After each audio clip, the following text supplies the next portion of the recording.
Across the British countryside stand houses that have served as both residence and refuge for generations of royal women.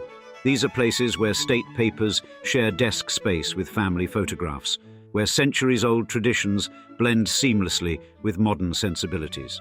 In drawing rooms and private studies, on country estates and London townhouses, the women who bear the nation's titles have crafted lives of purpose and meaning.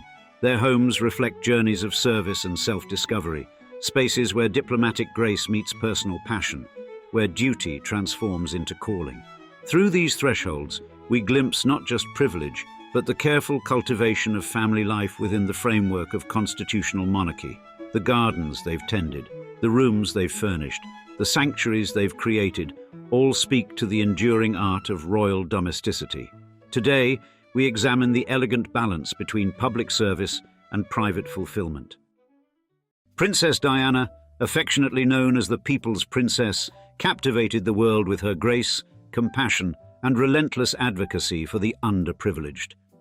Indeed, her warmth radiated beyond the stiff formalities of royalty, touching the hearts of millions across the globe. And her legacy is one of profound impact and enduring fascination, transcending the boundaries of nations and generations. Yet, while much of her life played out under the relentless scrutiny of the public eye, it is within the walls of her residences that the essence of Diana truly comes to life. Thus, the homes you're about to see, steeped in tradition and elegance, served not just as homes, but as sanctuaries where she could express her true self, away from the cameras and expectations. In today's episode, we'll take you inside these magnificent estates, each room whispering stories of a woman who was both a global icon and, more intimately, a guardian of her own unique world.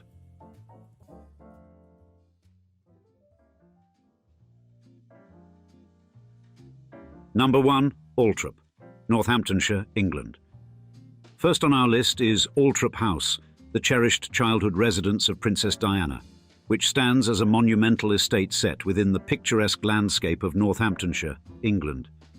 And, spanning an impressive 13,000 acres, this grand estate has served as the ancestral home of the Spencer family for over 5 centuries. As a Grade 1 listed building, Althrop House is celebrated not only for its architectural splendour, but also for its deep-rooted historical and cultural significance. Now, Diana Frances Spencer, who would later become the Princess of Wales, spent formative years at Althrop House. After her birth in 1961 at Park House on the Sandringham estate, Diana transitioned to Althrop in 1975, following her father, John Spencer's, succession to the title of Earl Spencer. This move marked a shift from her initial childhood environment to the vast and opulent surroundings of Althrop, a residence featuring 90 rooms, including 31 bedrooms, each contributing to the estate's aristocratic charm and historical grandeur that profoundly influenced Diana's early years. And architecturally, Althrop House showcases a rich evolution of styles from its origins. Constructed in 1688, the current house replaced an earlier Tudor structure, signalling the onset of a new architectural era. Subsequently, the estate has experienced numerous modifications and expansions over the centuries, each reflecting contemporary tastes and influences. Among the most notable additions is the Palladian-style stable block, designed by the acclaimed architect Roger Morris in the 1730s. This architectural gem highlights the classical elegance and symmetry emblematic of Palladian design, inspired by the Venetian architect Andrea Palladio. The stable block not only served practical purposes, but also enhanced the estate's aesthetic appeal, complementing the grandeur of the main house.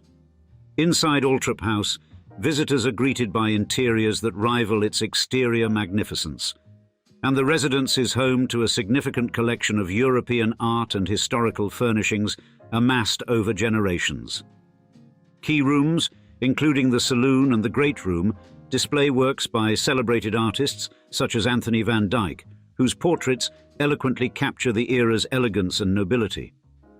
This collection not only represents the Spencer family's wealth, but also underscores their long-standing patronage of the arts and cultural heritage. The estate's expansive grounds are equally captivating. Encompassing over 13,000 acres, Althrop's meticulously landscaped gardens offer a serene retreat into nature. With vibrant flower beds and pristine lawns, the gardens reflect the estate's dedication to preserving natural beauty. Additionally, the deer park, home to black fallow and red stag deer, enriches the estate's pastoral charm and provides a glimpse into its diverse wildlife. Among the estate's most poignant features is the round oval lake, a tranquil water body with profound significance. And at the heart of this serene lake lies a small island, which serves as the final resting place for Princess Diana. Surrounded by verdant foliage, the island is accessible only by boat, ensuring a private and peaceful sanctuary. This secluded location was chosen for Diana's burial to offer a dignified and reflective space, harmonizing with the estate's natural beauty. Princess Diana's connection to Althrop was enduring, making the estate a constant presence throughout her life. After her passing in 1997, Althrop became a site of homage for her admirers globally. For 15 years, the estate hosted an exhibition showcasing Diana's life, featuring 150 artifacts, including her iconic wedding dress. This collection was later transferred to her sons, Prince William and Prince Harry. Today, the estate is overseen by Diana's brother, Charles Spencer, the 9th Earl Spencer, who continues to uphold its legacy.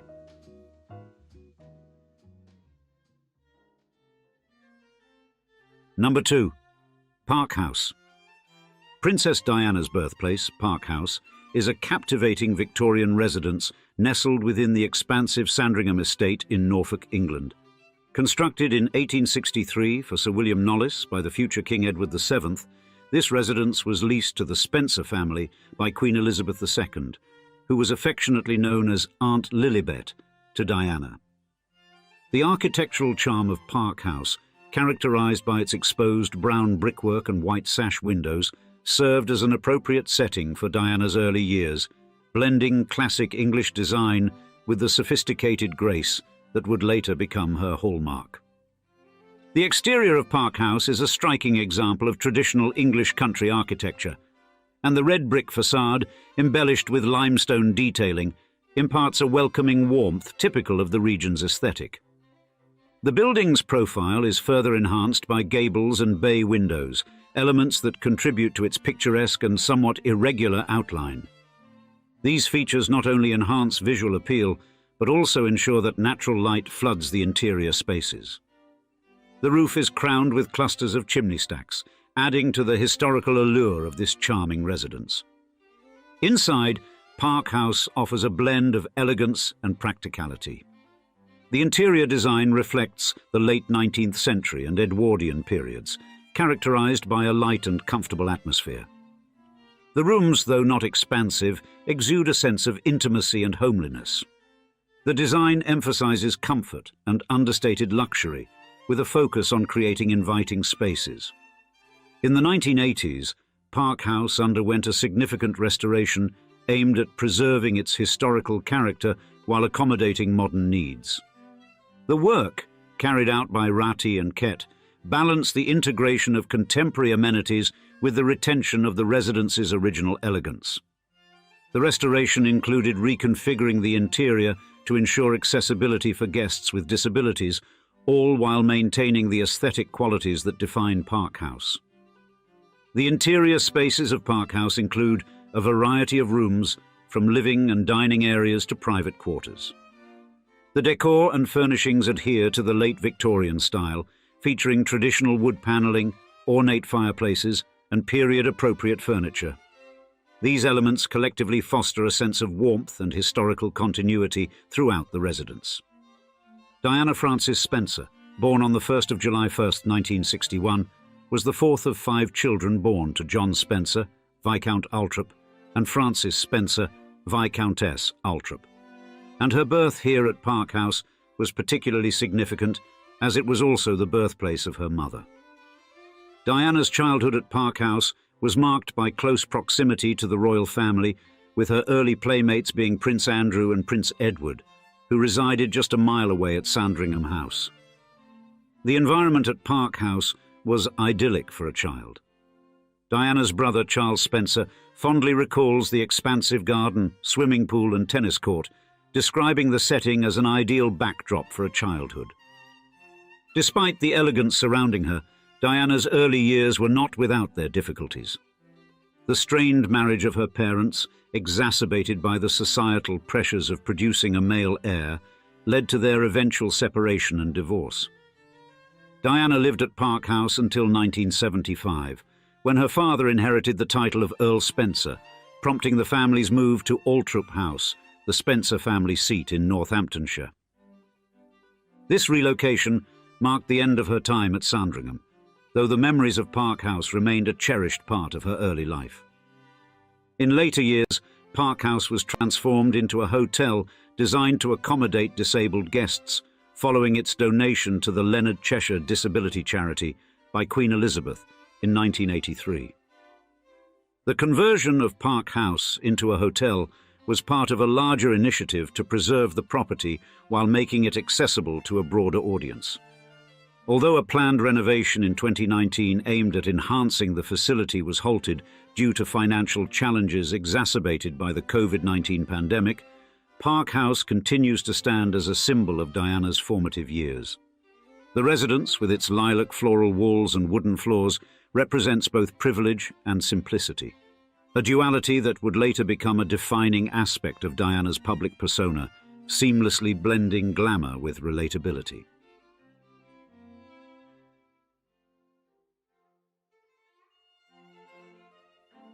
Number 3. Highgrove House. Highgrove House, gracefully set in the charming Cotswolds of Gloucestershire, England, is a residence with a rich tapestry of historical and personal significance. And this Georgian neoclassical estate, acquired by Prince Charles in 1980, became an emblematic backdrop for both public engagements and private moments throughout Princess Diana's marriage to the prince. Constructed between 1796 and 1798 by the architect Anthony Keck, Highgrove House exemplifies Georgian neoclassical architecture. The three-story rectangular edifice, built from ashlar blocks and topped with a stone and slate roof, showcases intricate neoclassical detailing, including pilasters, a cornice, and a parapet. An elegant central canted bay and a porch, added in 1894, enrich the garden facade, enhancing its stately presence. Now the interior of Highgrove House seamlessly merges historical grandeur with modern sensibilities, and the main entrance hall, defined by its grand staircase, introduces visitors to a space adorned with soft pastel walls and an array of portraits.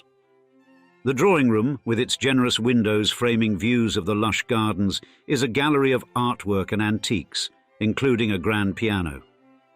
The library, stocked with books and equipped with a computer station, opens onto a sunlit courtyard, providing a serene spot for relaxation. The estate features 9 bedrooms, each distinctively styled with either 4-poster or sleigh beds, alongside 6 bathrooms. Robert Kime's interior design brings together an eclectic mix of antiques, textiles, and ornate decorations to cultivate a setting of regal comfort. Natural fabrics and energy-efficient lighting reflect a dedication to sustainability that runs throughout the home. Princess Diana's relationship with Highgrove House was nuanced. While the estate provided a tranquil retreat in the countryside, it also symbolized a sense of seclusion within her marriage. The house, with its ample space, including 9 bedrooms and 4 reception rooms, was where Diana and Charles spent significant time, particularly during the early years of their marriage. It was here that they raised their sons, Princes William and Harry, who delighted in the expansive grounds and gardens during their formative years. Highgrove's Gardens, a personal project of Prince Charles, are a reflection of his passion for organic farming and environmental stewardship. Charles transformed the previously neglected grounds into a series of distinctive gardens, each with its own character. The wildflower meadow, the kitchen garden, and the stumpery are a few examples of the diverse horticultural landscapes curated with the help of renowned garden designer Rosemary Very. Yet, despite the allure of these gardens, Diana remained emotionally distanced from the estate, feeling overshadowed by the presence of future Queen Consort Camilla Parker Bowles nearby.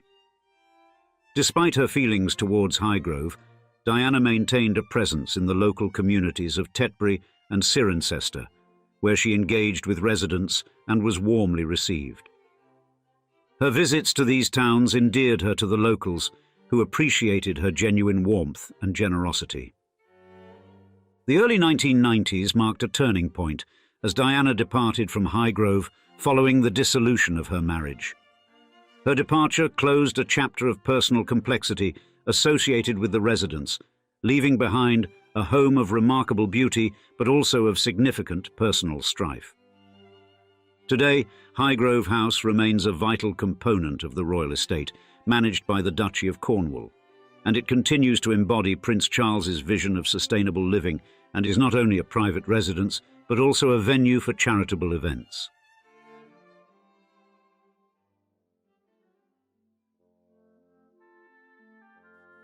Number 4. Kensington Palace. Kensington Palace, situated within the verdant embrace of Kensington Gardens in London, took on renewed significance with Princess Diana's arrival following her marriage to Prince Charles. This iconic residence, steeped in history since the 17th century, evolved into a personal sanctuary for Diana, embodying her distinctive aesthetic and personal touches. Post their 1981 wedding, Diana and Charles established their home in apartments 8 and 9, which had been thoughtfully combined to create a spacious and sophisticated living area. This transformation marked a new chapter in the palace's storied past. Originally a modest Jacobean mansion named Nottingham House, Kensington Palace underwent a grand metamorphosis under King William III and Queen Mary II during the late 17th century. Sir Christopher Wren, the eminent architect, played a pivotal role in this transformation, integrating Baroque influences into the original Jacobean structure. His design included the addition of 3-story pavilions at each corner of the mansion, enhancing the palace's capacity to accommodate the royal family and their entourage. The reorientation of the palace to face west, coupled with the construction of north and south wings, created a formal courtyard that became a central feature of the palace's layout. The palace's exterior is distinguished by its refined brick facade and classic lines, which stand in contrast to the more elaborate facades of other royal residences like Buckingham Palace. Wren's architectural vision introduced a sense of grandeur while maintaining an understated elegance. The palace's gardens are another notable aspect of its design. Originally designed in the Dutch style with straight lawns and formal flower beds, they were further enriched by Queen Anne in 1704 with the addition of the orangery. Over the centuries, these gardens have been meticulously maintained, preserving their serene and picturesque character.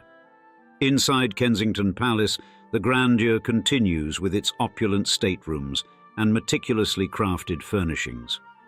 Among the most remarkable features is the King's Staircase, decorated by William Kent during George I's reign. This staircase, adorned with vivid paintings, vividly depicts the King's Court and includes a self-portrait of Kent himself.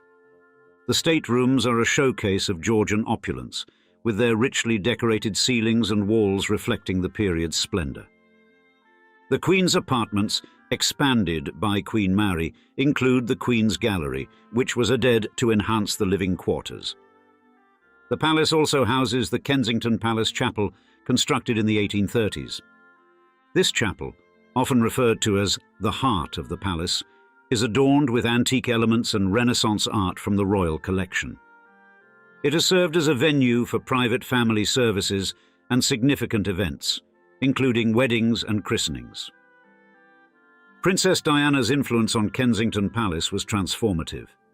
Enlisting the expertise of interior designer Dudley Poplack, Diana infused the apartments with a blend of modern and classic country house aesthetics. The interiors featured soft hues and delicate prints, creating a space that was both elegant and welcoming. Her personal touch extended to the choice of pastel colors and floral wallpapers, which imbued the historic residence with warmth and comfort. Her sitting room, adorned with dusty pink upholstery, became a cozy yet functional space for both social gatherings and personal reflection. The top floor of the apartment was devoted to a nursery suite for her sons, Prince William and Prince Harry.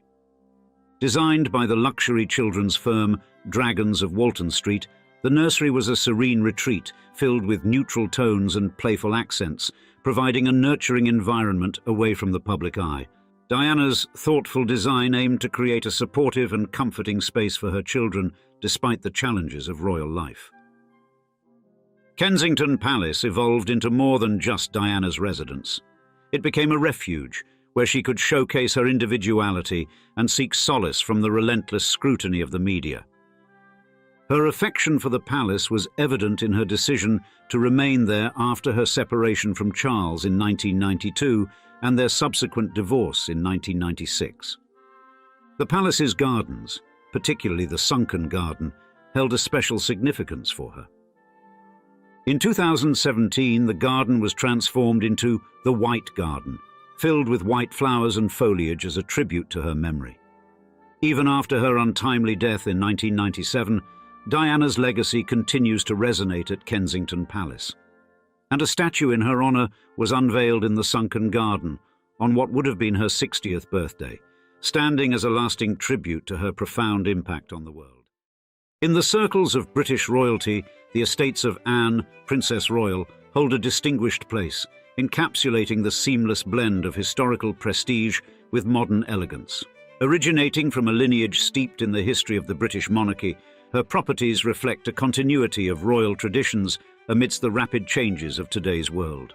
The Princess Royal has skillfully adapted to contemporary demands while preserving the essence and values dating back to medieval Britain. In this episode, we will explore the exquisite residences of Princess Anne, highlighting how each estate manifests her rich heritage as we take you on a tour of the old money mansions of Anne, Princess Royal. Number 1. Gatcombe Park, Gloucestershire.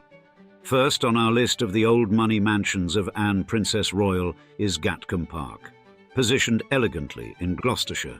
And this historic estate, a Grade II listed architectural gem, became a part of royal family law when Queen Elizabeth II acquired it in 1976 as a rather generous wedding gift for Princess Anne and her then beau, Captain Mark Phillips. Crafted with precision between 1771 and 1774 by Edward Shepherd, a notable clothier of his time, Gatcombe Park later passed into the hands of David Ricardo, a celebrated economist, and in the early 19th century, Ricardo, with architect George Bassevi at his side, ushered in a wave of significant upgrades, including its distinguished Bathstone facade. Today, the estate sprawls over 730 acres, boasting stables and grounds that whisper of its equestrian prowess. Indeed, Princess Anne, a royal with a renowned penchant for equestrian sports, has woven the essence of British equine competition into the very fabric of Gatcombe Park, and the estate annually hosts the Festival of British Eventing, transforming its vast landscape into a stage for dressage, show jumping, and cross-country events that draw both elite competitors and throngs of spectators every August. The main residence is an exquisite showcase of historical architecture melded seamlessly with touches of royal domesticity. It houses 5 main bedrooms, 4 secondary ones, and multiple reception rooms, including a library and a billiard room, crowned with a conservatory. Surrounding the manor, a bustling farm operates, teeming with livestock that underscore the estate's commitment to self-reliance. Now, an interior peek, courtesy of a video call during the early days of the coronavirus pandemic, reveals a setting marked by comfort rather than splendor, mirroring Princess Anne's preference for practicality over grandeur. Her home radiates warmth and livability, starkly contrasting the opulent expectation often associated with royal dwellings. Following her divorce from Captain Mark Phillips in 1992, Anne's ex-husband resettled at nearby Aston Farm, while Anne continued her stewardship of Gatcombe with her second husband, Sir Timothy Lawrence. The pair's dedication to both their royal responsibilities and the agrarian lifestyle is palpable, with Anne often emphasising the estate's financial independence. Furthermore, the park is not merely a royal residence, but a vibrant familial epicentre. Anne's children, Peter Phillips and Zara Tyndall, along with their respective families, inhabit cottages within the grounds, reinforcing the property's role as a familial nucleus. Zara, echoing her mother's equestrian zeal, resides here with her husband, Mike Tyndall, and their children, perpetuating the estate's storied equestrian tradition. And beyond its royal inhabitants and equine fame, Gatcombe Park is draped in natural splendour. Its parklands, replete with lush woodlands, a serene lake and myriad trails, play host to the estate's numerous public festivities, though the main house retains its privacy, opening its gates only during select equestrian events. Here, beauty and heritage coalesce, crafting a living legacy of the British royal family's enduring bond with the countryside and the spirited world of equestrian sports. Number 2. St James's Palace, London. Next on our list is St James's Palace, perched in the pulsing heart of London, which elegantly assumes its role as the official city dwelling of Princess Anne, the Princess Royal. Erected between 1531 and 1536 under the auspices of King Henry VIII, this architectural jewel ranks among the oldest royal residences in the UK, serving a dual purpose, hosting grand official affairs and state visits, and as a private London base for various royals, including Princess Anne herself. Thus, despite her primary abode being Gatcombe Park in Gloucestershire, St James's provides a pivotal locale for her myriad commitments in the metropolis. Born just a stone's throw away at Clarence House in 1950, Anne's lifelong proximity to St James's has woven her narrative intimately with its storied walls. And architecturally, St James's is a Tudor treasure.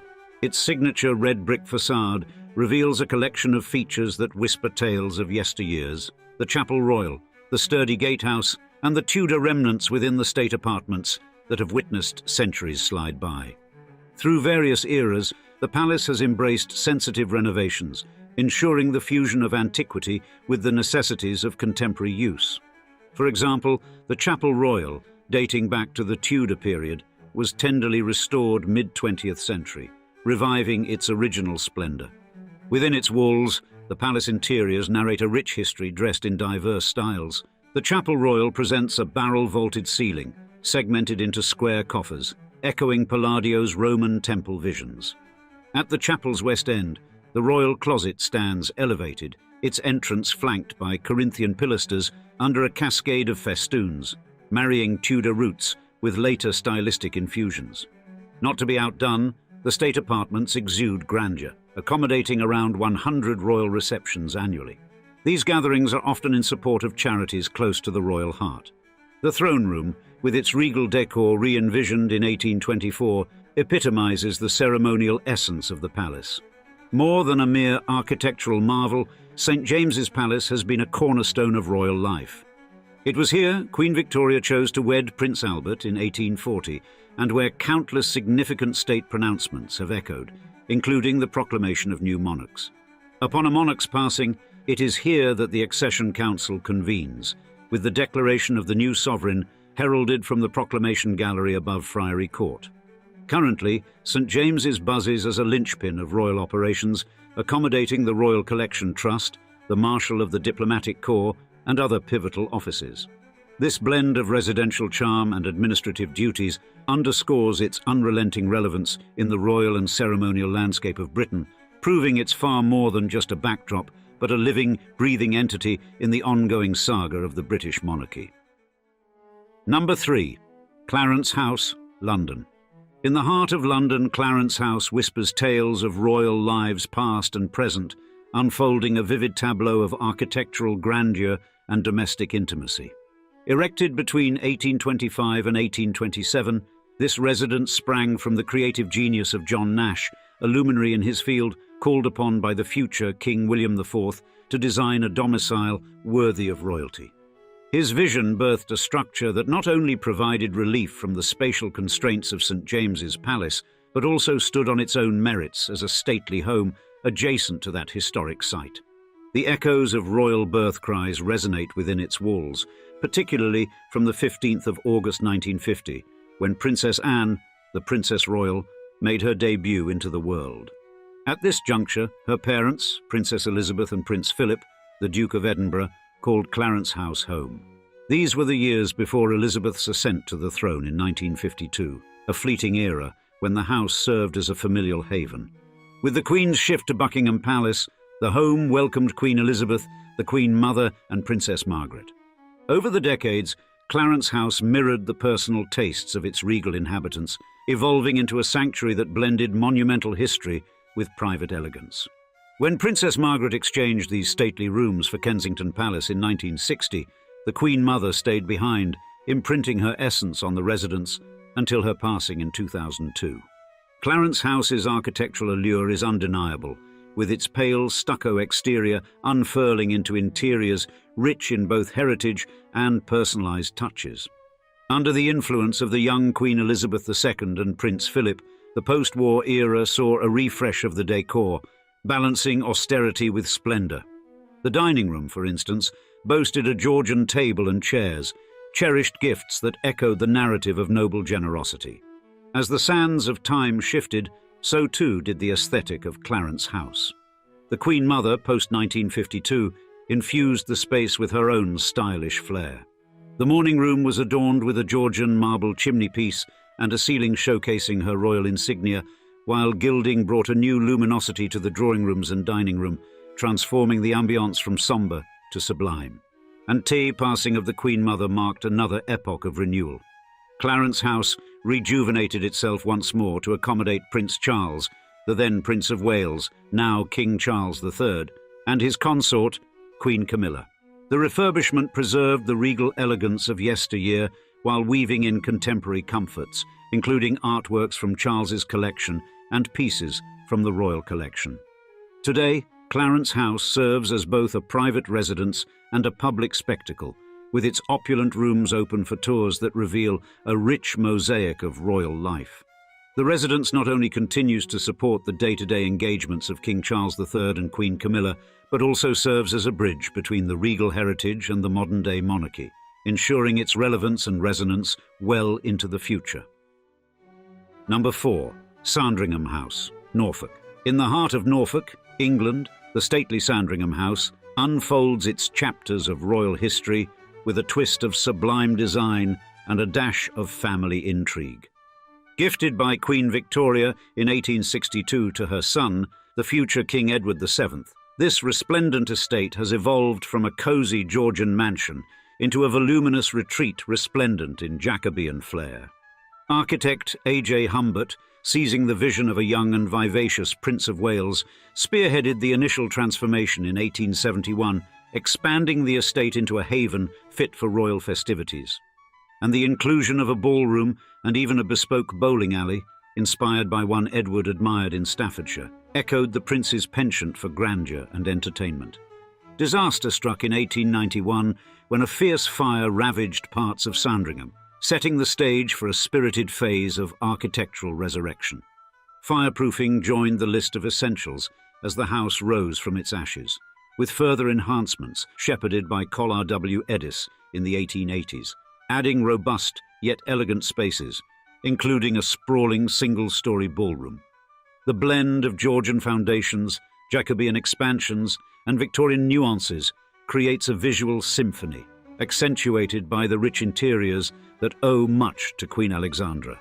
Post-King Edward VII's era, her keen eye for detail nurtured the estate's inner sanctum, adorning it with sumptuous fireplaces, intricate woodworks, and a treasure trove of artifacts, ranging from Queen Mary's Oriental jade to resplendent Fabergé pieces.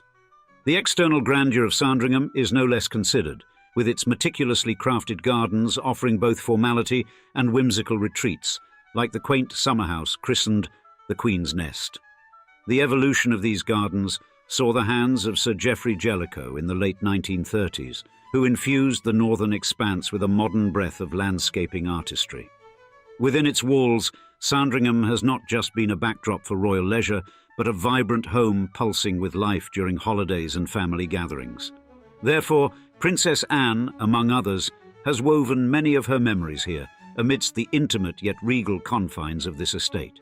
The house is legendary for hosting spirited Christmas celebrations where royals exchange gag gifts, a cheeky nod from Queen Elizabeth II to sidestep the quandary of the perfect present. A beacon of royal duty, Sandringham doubles as a working estate, embracing organic farming and sustainable practices with over 200 dedicated staff members. Its commitment to conservation is palpable, with vast stretches of newly planted forests and an unwavering dedication to recycling.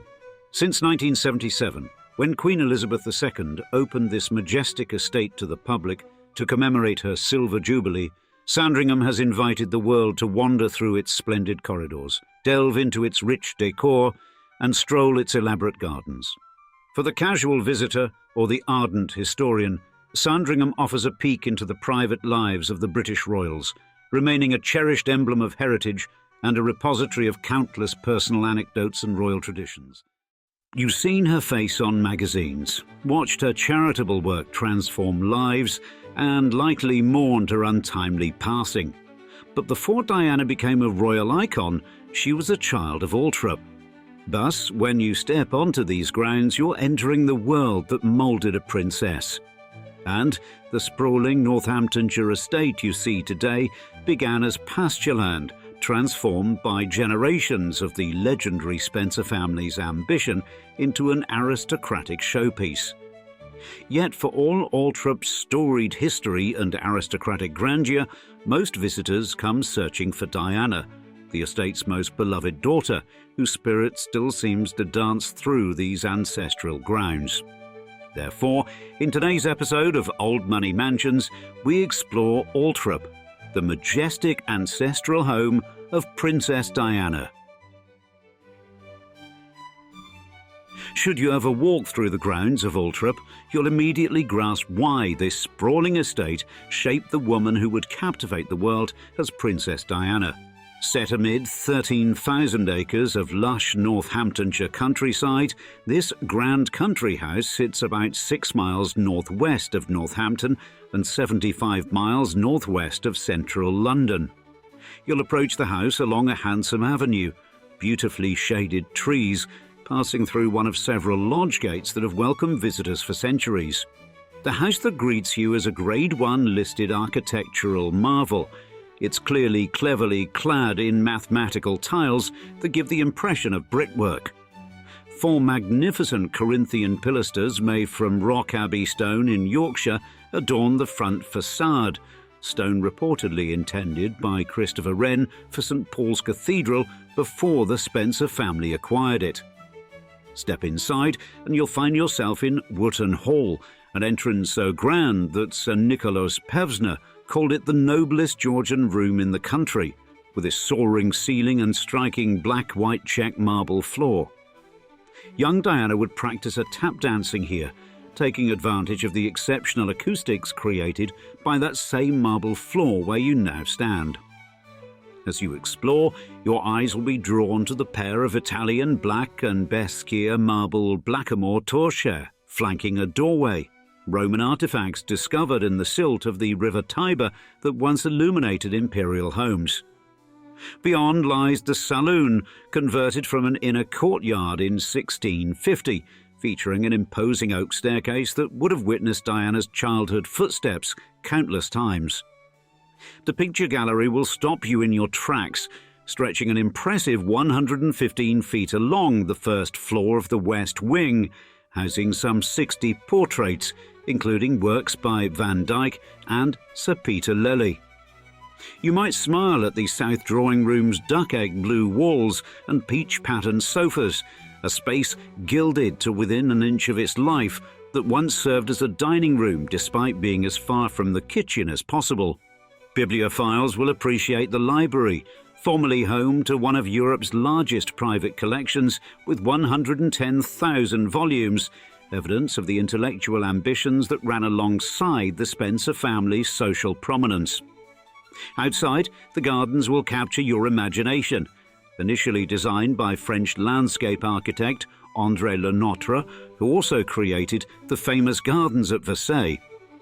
As you wander further, you'll discover the round oval lake with its small island where Diana now rests, surrounded by tranquil waters that, in her brother's words, act as a buffer against the interventions of the insane and ghoulish.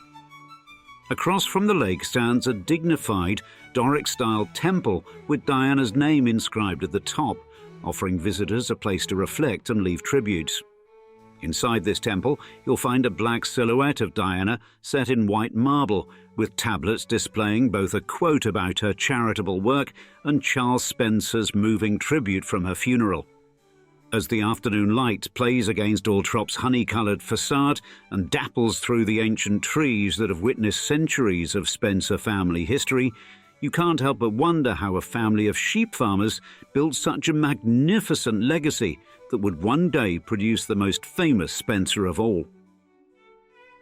The transformation of Althrop from humble settlement to aristocratic showpiece begins with a simple entry in the Domesday Book of 1086, where it appears as Althorp, a name referring to a medieval lord named Ola. Over centuries, this name morphed through variations like Althrop and Althrop before reaching its current form. Though Charles Spencer notes his father insisted the family pronounces it Althrop rather than the commonly heard Althorp. By 1377, Althrop had grown into a modest village with more than 50 residents, but strangely by 1505 every tenant had vanished, leaving the land ripe for a new purpose. Enter Sir John Spencer, a shrewd businessman who had been grazing his profitable sheep flocks at Althrop since 1486 and seized the opportunity to purchase the entire estate for £800 from the Catesby family in 1508. This savvy investment established what would become a Spencer dynasty, spanning 19 generations, transforming wool profits into aristocratic prominence through a remarkable display of business acumen and social climbing. The original Tudor house, built by Sir John, was a classically beautiful red brick structure, visible in a Johannes Vostermans painting from 1677 that shows a far more modest building than today's imposing mansion. Everything changed in 1688 when Robert Spencer, the second Earl of Sunderland, rebuilt the house in its current form, though even this substantial structure would undergo dramatic renovations in later years. Architect Henry Holland orchestrated the most significant transformation in 1788, encasing the original brick in mathematical tiles and adding the 4 distinctive Corinthian pilasters that now define the house's classical facade. Holland's renovations extended to the grounds as well, draining a lake where the first Earl had once floated full-sized Venetian gondolas and removing the last traces of a defensive moat that had surrounded the earlier house. The family's rising status demanded grander facilities, leading Charles, the 5th Earl of Sunderland, to commission architect Roger Morris in the early 1730s to design the mustard yellow stable block in fashionable Palladian style. Robert Spencer's elevation to become the first Baron Spencer of Wormleighton by King James I in 1603 marked an important step in the family's social ascent, with reports suggesting he had become the richest man in England through his sheep enterprises. Royal recognition reached its peak in 1765 when John Spencer was created Earl Spencer by King George III, cementing the family's place among Britain's elite and establishing their tradition of political influence. Later generations continued to enhance the property, with the Red Earl commissioning a grand dining room in 1877, inspired by the ballroom of Buckingham Palace, complete with walls hung in faded red damask silk. The landscape received equal attention from prestigious designers, beginning with the renowned French landscape architect André Le Notre, who had designed the gardens at Versailles before laying out Althrop's park and grounds in the 1660s.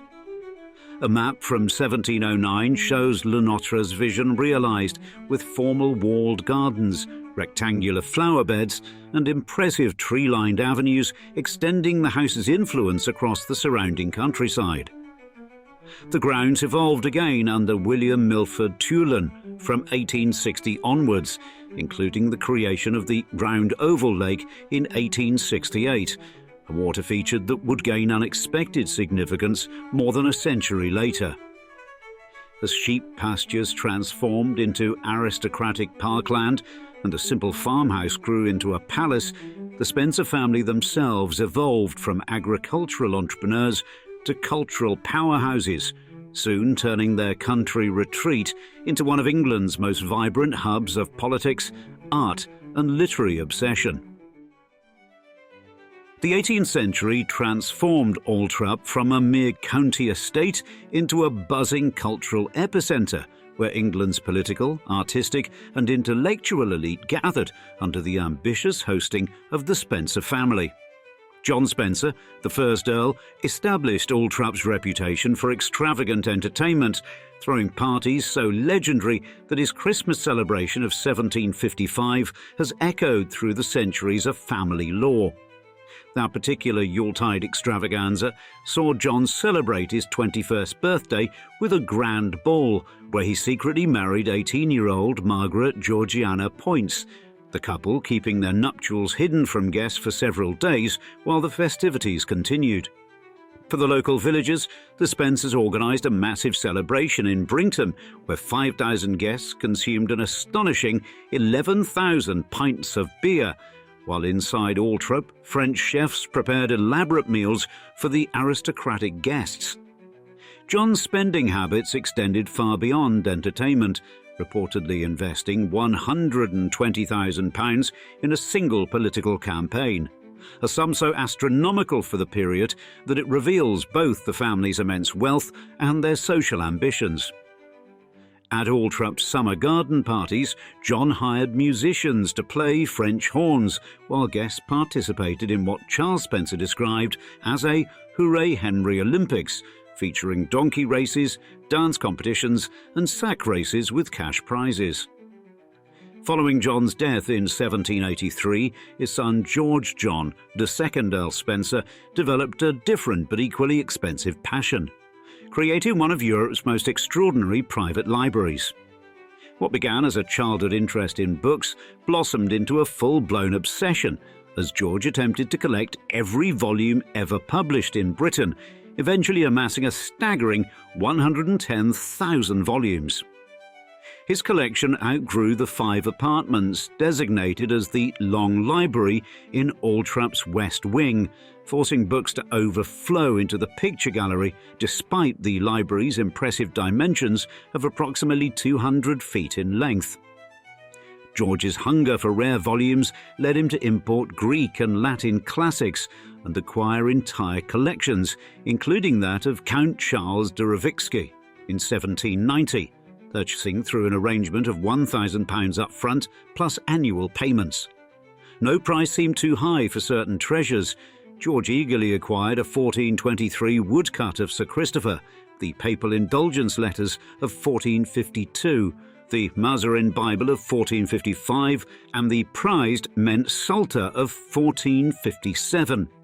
His competitive collecting spirit was evident in 1812, when he engaged in a fierce bidding war with his cousin, the Duke of Marlborough, over a rare Boccaccio's Decameron from 1471. Marlborough won with a ludicrous bid of over £2,000, but later sold it to George at a substantial discount. The collection became so vast and valuable that in 1802, George hired Reverend Thomas Frognall Dibdin as an official librarian, just to catalogue and manage the sprawling literary treasure. Althrop, during this golden age, hosted gathering of Britain's creative minds, with actor David Garrick, historian Edward Gibbon, playwright Richard Brinsley Sheridan and painter Joshua Reynolds all enjoying the Spencer family's hospitality. Even Charles Spencer, the third Earl of Sunderland, described by contemporaries as a youth of extraordinary hopes, continued the family's literary passion, further expanding the library that had come to define Althrop's cultural significance. But the Spencer family's magnificent spending on books, art, politics and entertainment eventually caught up with them. By George John's death in 1834, he had accumulated debts of £500,000, an amount that would haunt future generations.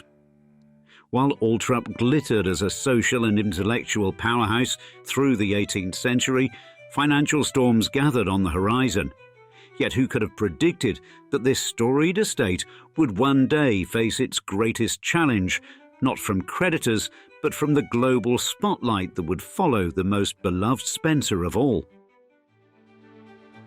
Modern Althrop balances its dual identity as both ancestral family home and international memorial site, with Charles Spencer, the 9th Earl and Diana's younger brother, carefully managing these competing roles since inheriting the estate in 1992.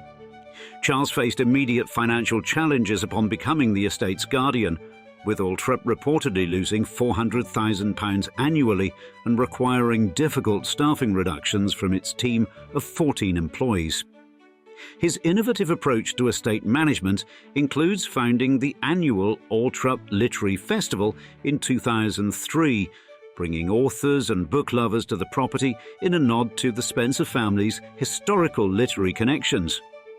A massive restoration project in 2009 consumed approximately £10 million to repair the roof, stonework and mathematical tiles, highlighting the extraordinary expense of maintaining such an architectural treasure. Financial necessities prompted Charles to organise a 2010 auction of over 700 items from Althrop's attics and cellars, including a valuable Rubens painting, generating £21 million toward the estate's preservation. Everything changed for Althrop on August 31, 1997, when Diana's tragic death transformed her childhood home into something far more significant in the public imagination, the final resting place of the People's Princess. Following her funeral at Westminster Abbey, Diana returned to Althrop one last time on September 6, 1997, for a private burial attended only by her former husband, sons, mother, siblings, a close friend and a clergyman. She was laid to rest wearing a black woolen cocktail dress by designer Catherine Walker, with rosary beads in her hands, a gift from Mother Teresa, and a photograph of her sons on the serene island within the round oval lake. Before the burial, the Bishop of Peterborough consecrated this ground, creating a sacred space marked now by a simple white memorial plinth and urn, visible from the shore but deliberately inaccessible to maintain the privacy Diana so rarely experienced in life. Garden designer Dan Pearson sensitively prepared the estate for public visitation, planting 36 oak trees along the access road, one for each year of Diana's life, and adding 100 white rambling roses on the island, with 1,000 white water lilies surrounding it. From 1998 to 2013, visitors could explore a Diana exhibition housed in the stable block, featuring 6 rooms that chronicled her life, from childhood through her royal marriage and humanitarian work.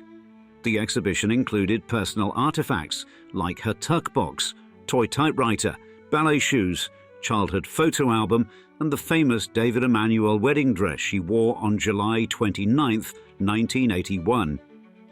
Its closure in 2013 reportedly reflected concerns about commercial exploitation of Diana's memory, with the displayed items intended to be returned to her sons William and Harry. Today, visitors experience Althrop only during its limited summer opening, July 1st through August 30th, paying upward of £17.50 to access the grounds and more to tour the staterooms. While guests can view the lake and memorial temple, the island itself remains a sanctuary, allowing the family private visits while giving the public a place for reflection and remembrance.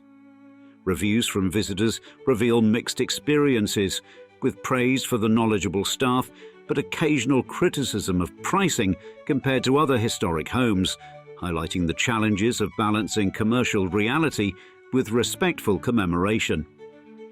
Beyond its memorial function, Althrop continues its agricultural heritage across its 13,000 acres, the very same land where Sir John Spencer's sheep once grazed more than 5 centuries ago, a living connection to the enterprising spirit that built this remarkable legacy that continues to evolve with each generation, while honouring the most famous daughter of the Spencer line, who found her lasting peace in the heart of these ancestral grounds.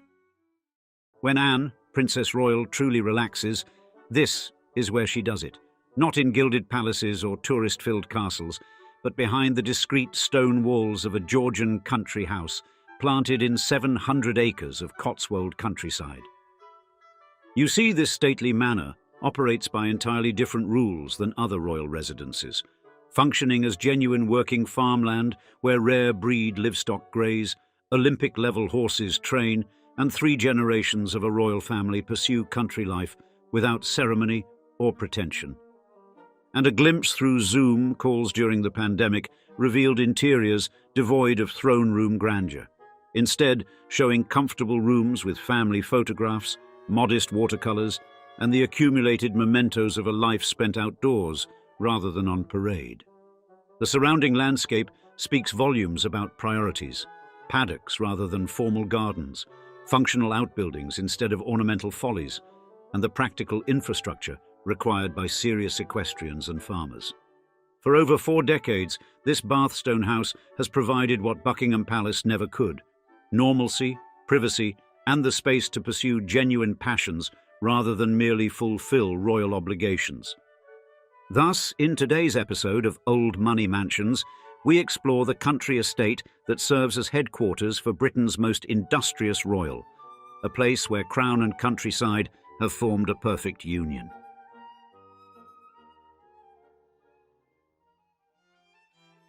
Between the villages of Minchinhampton and Avening in Gloucestershire's countryside stands Gatcombe Park, a Georgian country house that serves as the private residence of Anne, Princess Royal, a practical home befitting Britain's hardest-working royal family member. This Grade 2 star listed country house, constructed from Bath stone, presents an elegant yet understated facade that reflects its owner's preference for practicality over pomp, a refreshing departure from more ornate royal residences. The main residence boasts 5 principal bedrooms, 4 secondary bedrooms, 4 reception rooms, a library, a billiard room, and a conservatory. Substantial without being excessive, much like the Princess Royal's approach to her official duties.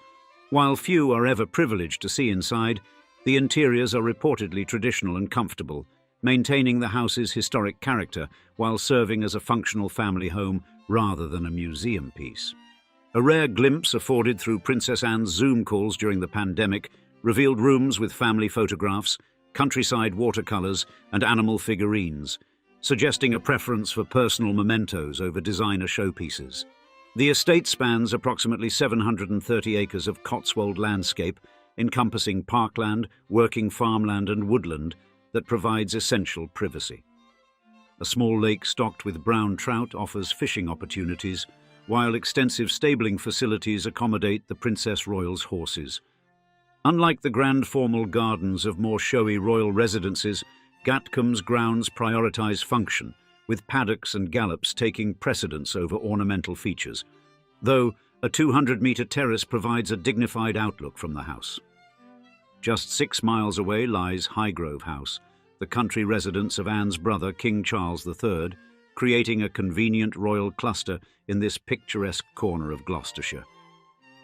The property includes a Grade 2 listed coach house converted for modern use while maintaining its historic character. Aston Farm, an additional property on the eastern side of the estate acquired in 1978, provides accommodation for Anne's daughter, Zara Tyndall, and her family, creating a multi-generational compound that offers both proximity and privacy. For those hoping to catch a glimpse of this private abode, opportunities are limited. Unlike Windsor Castle or Buckingham Palace, Gatcombe remains steadfastly private, opening to the public only for occasional equestrian events. The surrounding area epitomizes English countryside charm, with the Cotswold Way passing nearby, offering hikers panoramic views of the estate's landscape. Minchinhampton Common, a 5-minute drive away, provides 700 acres of open grassland, where ancient grazing rights allow cattle to wander freely during summer months. The neighbouring village of Avening offers the Crown Inn, a quintessential country pub where locals maintain the traditional rural discretion that allows Princess Anne the rare luxury of ordinary life beyond Gatcombe's boundaries. While today's Gatcombe represents Princess Anne's practical vision of a working country estate, the house itself holds centuries of stories within its Bath stone walls, architectural chapters written long before any royal moved in.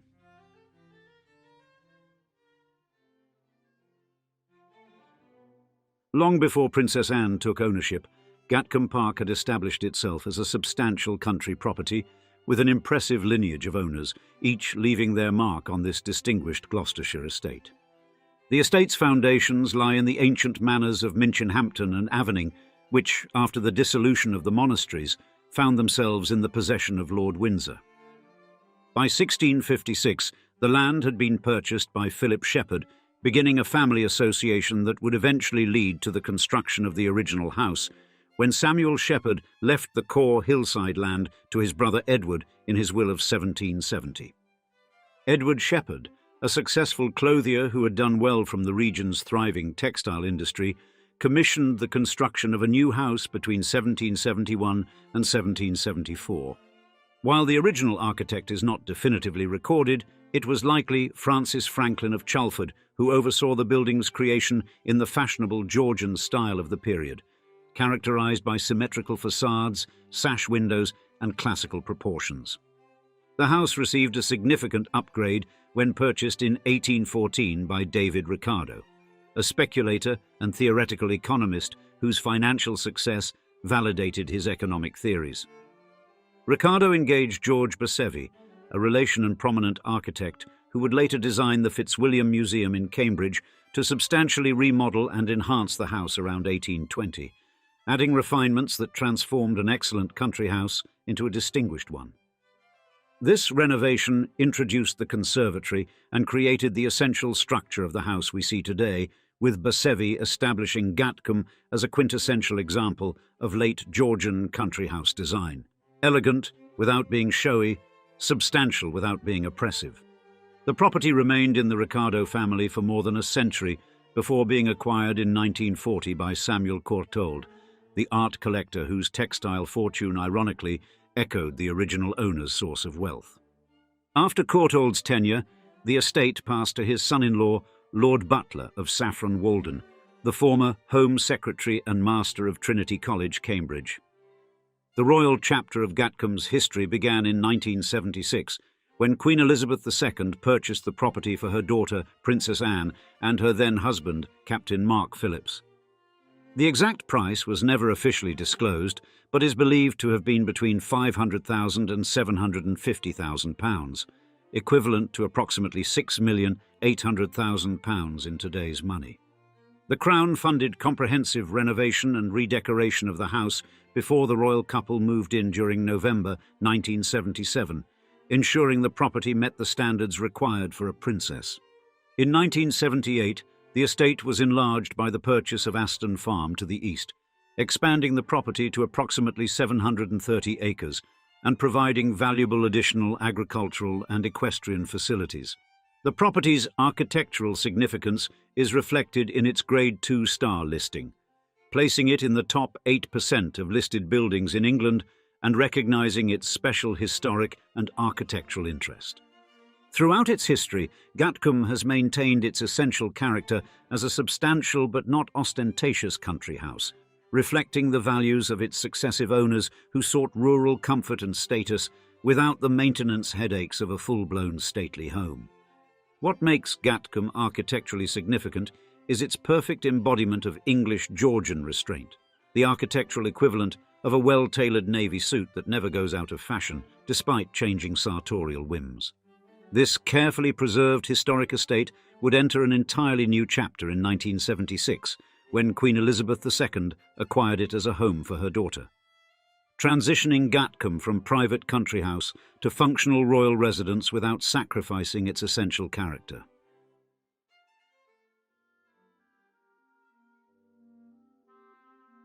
When Princess Anne and Captain Mark Phillips took up residence at Gatcombe Park in November 1977, they brought with them a shared enthusiasm for horses that would influence the estate's development for decades to come. The couple's status as Olympic-level riders, Anne having competed in the 1976 Montreal Games and Phillips winning gold at Munich 4 years earlier, meant that the extensive stabling and surrounding countryside weren't merely decorative features, but essential infrastructure for their sporting ambitions. Their children, Peter and Zara Phillips, grew up with the rare privilege of 700 acres as their playground, a childhood vastly different from the confines of traditional royal residences. The estate's expansion in 1978 with the purchase of Aston Farm demonstrated the family's commitment to rural life and provided additional space for their growing equestrian operations. While never a public royal residence like Windsor or Sandringham, Gatcombe gradually emerged as a centre for equestrian excellence, with the inaugural Gatcombe horse trials established in the early 1980s. These trials evolved into the Festival of British Eventing, an annual highlight of the equestrian calendar that attracted the world's top riders, more than 40,000 spectators, and BBC television coverage. The domestic arrangements at Gatcombe took an unexpected turn in 1989 when Princess Anne and Mark Phillips separated after 15 years of marriage, creating the awkward situation of dividing a royal estate that had been a wedding present. Following their divorce in 1992, the Princess Royal remained at the main house while Phillips initially lived at Aston Farm with his second wife, a proximity that speaks to remarkably civilized post-marital relations. Princess Anne's second marriage to Commander, now Vice Admiral, Timothy Lawrence in December 1992 brought a new resident to Gatcombe, though one considerably less interested in horses than the previous master of the house. Throughout these personal transitions, the princess maintained Gatcombe as a working estate rather than merely a royal residence, her practical approach to country living reflecting an unsentimental attitude toward property ownership that prioritized sustainability. Both Peter and Zara Phillips enjoyed cottages on the estate until their respective marriages, allowing the young royals to maintain their privacy while remaining within the protective embrace of the family compound, an arrangement that balanced independence with security concerns. Zara's emergence as an accomplished equestrian in her own right, culminating in a silver medal at the 2012 London Olympics, ensured that Gatcombe's stables remained central to the family's identity, with the estate providing essential training facilities for a second generation of royal riders. After their marriage in 2011, Zara and her husband, former England rugby player Mike Tindall, initially lived in Cheltenham but sold their house in January 2013 to move to the Gatcombe estate. Peter Phillips, meanwhile, maintained his connection to the estate even after his marriage to Autumn Kelly, with the couple raising their daughters Savannah and Isla with regular access to Gatcombe before their separation in 2019, providing the next generation with the same country upbringing their father had enjoyed. The estate's highest public profile came during the 21st century when the Festival of British Eventing attracted elite competitors and thousands of spectators annually, the event becoming a fixture of the British sporting calendar and a significant, if limited, opportunity for the public to experience parts of this otherwise private estate. The 2023 cancellation of this long-running festival marked the beginning of a new phase for Gatcombe Park, emphasising its primary functions as private residence and productive agricultural property. A shift reflecting the evolving priorities and economic realities of maintaining a substantial country estate in challenging times.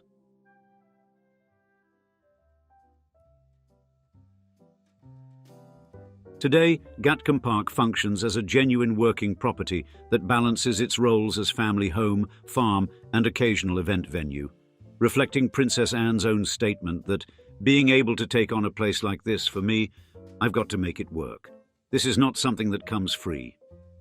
The estate operates as a working farm with rare breeds of livestock including Gloucestershire Old Spot pigs, White Park cattle, Wiltshire horn sheep, and various poultry, combining agricultural production with conservation of traditional British breeds.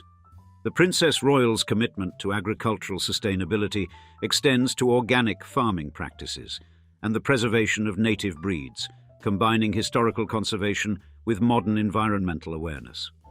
Horse-related activities remain important at Gatcombe, though the Festival of British Eventing was cancelled in 2023 after nearly 4 decades. A decision driven by increasing costs and logistical challenges despite the event's popularity and prestige. Smaller horse trials in spring and autumn continue to take place on the estate, with courses designed by Princess Anne herself. The estate's biannual craft fairs, featuring around 160 exhibitors in May and October, offer rare opportunities for the public to glimpse parts of Gatcombe. Gatcombe's function as a family compound has intensified in recent years, with Zara and Mike Tyndall raising their 3 children, Mia, Lena and Lucas, on the estate, creating a decidedly unstuffy royal upbringing characterized by muddy boots, ponies and the unique experience of having a grandmother who appears on postage stamps. The Tyndalls have embraced country living with enthusiasm, with former rugby international Mike adjusting to life as a gentleman farmer with the same robust approach he once brought to the rugby pitch. Peter Phillips also maintains a presence at Gatcombe, continuing the estate's tradition as a multi-generational family centre, creating one of Britain's most exclusive co-parenting arrangements following his separation from Autumn Phillips, with grandchildren Savannah and Isla enjoying consistent access to both their royal heritage and substantial outdoor space. Security at Gatcombe remains appropriately discreet, without the ceremonial guards and visible measures that characterize more famous royal residences, yet substantial enough to ensure privacy and safety for a princess who ranks consistently high on the list of hardest-working royals. Maintenance of the Grade 2. Star-listed main house and its outbuildings presents ongoing challenges, requiring the balance of historic preservation with modern functionality, a task that Princess Anne approaches with characteristic efficiency, prioritizing structural integrity over decorative flourishes. Environmental considerations have become increasingly central to Gatcombe's management, with woodland conservation, water management, and energy efficiency measures implemented across the estate, reflecting both contemporary environmental awareness and the practical reality that sustainable practices often align with economic efficiency. Unlike some royal residences that function primarily as tourist attractions or ceremonial backdrops, Gatcombe remains fundamentally private, opening to the public only for specific events rather than regular tours, preserving its character as a genuine home rather than a heritage experience with royal connections. The estate's livestock operations contribute to its economic sustainability while advancing conservation of rare breeds, with Princess Anne taking a hands-on approach that occasionally results in the surreal tabloid headline about a princess being injured by her own livestock. Gatcombe's position within the larger Cotswold landscape exemplifies thoughtful integration of heritage, agriculture and conservation, maintaining historic field patterns and woodland while adapting farming practices to contemporary environmental understanding. For royal observers, Gatcombe provides insights into Princess Anne's character, its working farm, practical facilities, and absence of ostentation, perfectly embodying her reputation as the no-nonsense royal who prioritizes duty over glamour and substance over ceremony.